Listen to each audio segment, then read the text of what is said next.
Mais nous éprouvons de légitimes sentiments de joie et de soulagement parce que nous attendions cette décision depuis plusieurs années. Nous n'avons jamais cru en la culpabilité du président Gbagbo et de Charles Blé Goudé. Nous sommes donc rassurés que le tribunal ait conclu à leur innocence et que nous puissions pouvoir les accueillir très prochainement en Côte d'Ivoire. Le procureur a eu suffisamment de temps pour prouver la culpabilité du président Gbagbo et de Charles Blé Goudé.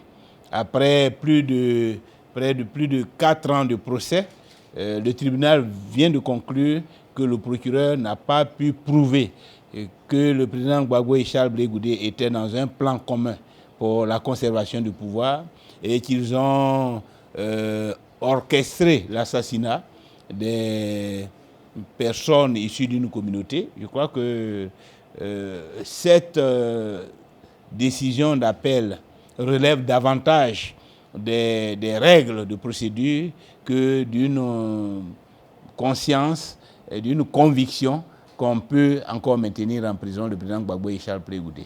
Donc nous sommes persuadés que ces formalités faites, le président Gbagbo et Charles Blé Goudé nous retrouverons très bientôt. Logiquement, le président Gbagbo et Charles Blé Goudé ne devraient pas se retrouver là où ils sont à l'heure actuelle. Dès le départ, les preuves étaient abondantes qu'il n'y avait pas suffisamment d'éléments pour ouvrir un procès contre eux. La volonté du procureur et de certaines personnes, malheureusement, les ont maintenus en prison pendant près de 7 ans. C'est trop.